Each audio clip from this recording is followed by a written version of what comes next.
اور کھاتے رہو اور پیتے رہو یہاں تک کہ تمہارے لیے فجر کے وقت کے اعتبار سے سفید ڈوری سیاہ ڈوری سے بالکل علیحدہ ہو جائے۔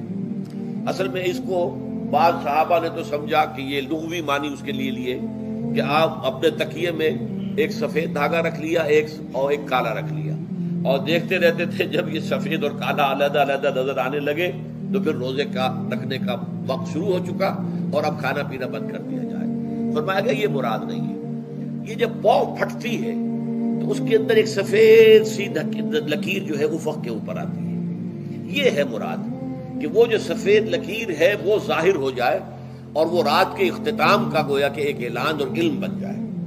تو وَكُلُوا وَاشْرَبُوا، اب اس کی جو ہے بڑی تاکید کی گئی ہے، تَسَحَّرُوا فَإِنَّ فِي السُّحُورِ بَرَكَةٌ، سحری ضرور کیا کرو، اور یہ در حقیقت برکت کا ذریعہ ہے۔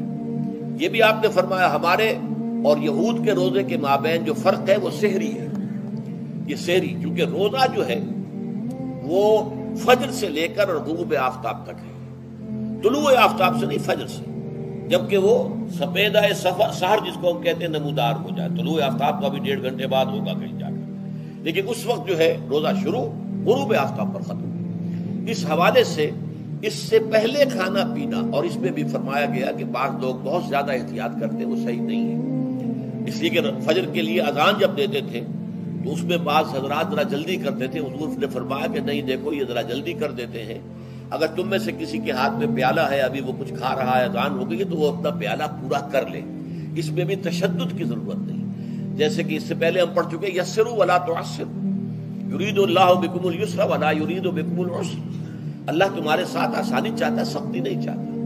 تو اسی طرح فرمایا وَكُلُوا وَاشْرَبُوا حَتَّى يَتَبَيَّنَ لَكُمُ الْخَيْطُ الْأَبْيَضُ مِنَ الْخَيْطِ الْأَسْوَدِ مِنَ الْفَجْرِ ثُمَّ أَتِمُّوا الصِّيَامَ إِلَى اللَّيْلِ، پھر اب روزے کو پورا کرو رات تک۔ إِلَى اللَّيْلِ میں پھر بڑی بحثیں ہوئی ہیں۔ اس لفظ کی مناسبت سے اہل تشیع اس کے قائل ہیں کہ جبکہ خوب اندھیرا ہو جائے، لیکن اہل سنت کا اجماع ہے کہ غروب آفتاب اس سے مراد ہے، اس لیے کہ آغاز رات کا غروب آفتاب کے ساتھ ہے، اور اس میں بھی احادیث کے اندر آیا ہے کہ تعجیل کرنی چاہیے۔ بعض لوگ وہی جو میں نے عرض کیا کہ تقویٰ کے تحت جو ہے، جیسے کہ سفر میں بھی روزے رکھتے ہیں، یا 104 بخار کے درجے میں بھی وہ روزہ قضا کرنے کو تیار نہیں ہوتے، ایسے ہی وہ تاخیر کرتے ہیں اپنے تقوی کے حساب سے، کہیں ایسا نہ ہو، کوئی غلطی نہ ہو جائے، کہیں یہ نہ ہو جائے، کہیں وہ نہ ہو جائے، تو پھر اس کے اندر وہ افطار میں، تو آپ نے فرمایا کہ قوم جو ہے اسی وقت صحیح رہے گی جبکہ وہ افطار میں عجلت سے کام لے، یعنی سحری کے اندر بہت زیادہ جلدی کرنے کی ضرورت نہیں، اگر اذان ہو رہی ہے اس کے دوران بھی اگر کچھ کھا پی رہے ہو تو کھا پی لو، مکمل کر لو۔ اسی طریقے سے افطار کے اندر جو ہے وہ تاخیر کرنے کی ضرورت نہیں، سورج کے غروب کے ساتھ افطار کر لو۔ وَلَا تُبَاشِرُوهُنَّ وَأَنْتُمْ عَاكِفُونَ فِي الْمَسَاجِدِ، ہاں اپنی بیویوں سے تم مباشرت نہ کرو، تعلق زن و شوق قائم نہ کرو جبکہ تم مسجدوں کے اندر معتکف ہو۔ یہ اعتکاف کا ذکر ہو گیا۔ رمضان کے آخری عشرے میں یہ اعتکاف جو مسنون ہے کہ 21ویں شب سے شروع ہو جائے گا، یعنی 20واں روزہ ختم ہوا اس کے ساتھ یہ اعتکاف شروع ہو گیا، اور پھر اعتکاف مسنون جو ہے وہ جب تک کہ چاند نظر نہ آ جائے شوال کا، عید کا، اس وقت تک یہ اعتکاف جاری رہے گا۔ یہ ہے مسنون اعتکاف۔ اس کی کیا حکمت ہے وہ میں بعد میں عرض کروں گا۔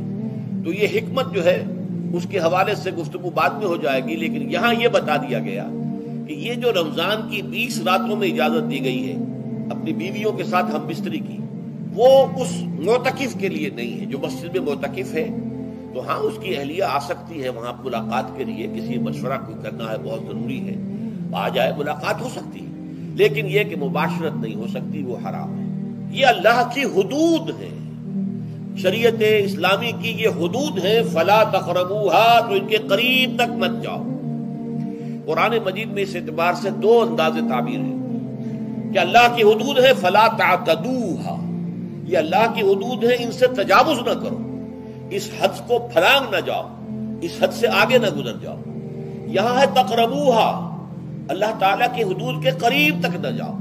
اس کی وجہ ایک حدیث میں بیان کر دی گئی ہے کہ جیسے ہر بادشاہ کی ایک چراگاہ ہوتی ہے، وہ صرف شاہی جو بھی ہیں جانور ہیں ان کے، یا گھوڑے ہیں یا کوئی اور ہیں، ان کے چرنے کے لیے ہے، وہاں پہ کوئی رعایت کا کوئی آدمی اپنی بھیڑ بکریاں وغیرہ نہیں لے جا سکتا.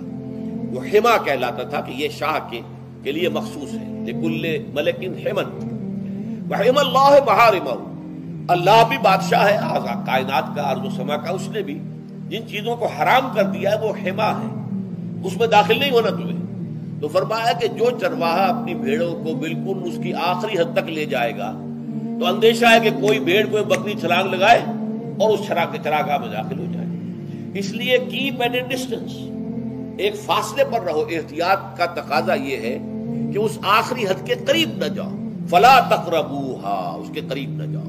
ان حدود کی تو سختی کے ساتھ پابندی کرنی ہے. ان کے لیے یہ ہے کہ ان کو نہ صرف یہ کہ ان سے تجاوز نہیں کرنا بلکہ ان سے ذرا کچھ فاصلے ہی پر اپنے آپ کو رکھنا ہے. کذالک یبین اللہ آیاتہ للناس، اسی طریقے سے اللہ تعالیٰ واضح کرتا ہے اپنی آیات کو لوگوں کے لیے. وَلَعَلَّهُمْ يَتَّقُونَ، اور تاکہ وہ پھر تقویٰ کریں، بچیں. جب احکام معلوم ہو گئے اب بچنا آسان ہے. جب احکام معلوم نہیں تو اندیشہ ہے کہ کہیں کسی حرام کے اندر جو ہے وہ ملوث ہو جائے. جیسے کہ ایک حدیث میں آتا ہے کہ الحلال بین والحرام بین وبینہما مشتبہات. حلال کیا ہے یہ بھی واضح ہے، حرام کیا ہے یہ بھی واضح ہے. البتہ ان دونوں کے مابین کچھ چیزیں ہوتی ہیں متشابہات، پتہ نہیں حلال ہے کہ حرام ہے.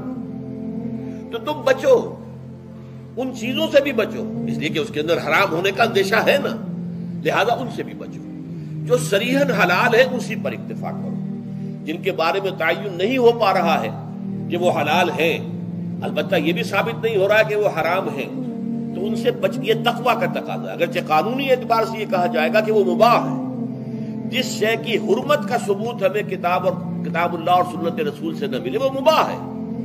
لیکن یہ ہے کہ تقویٰ کا تقاضا یہ ہے، قانون کا تقاضا یہ کہ مباح کو آپ اختیار کریں گے تو آپ پر گرفت نہیں ہوگی، اس لیے کہ اس کی حرمت ثابت نہیں ہے.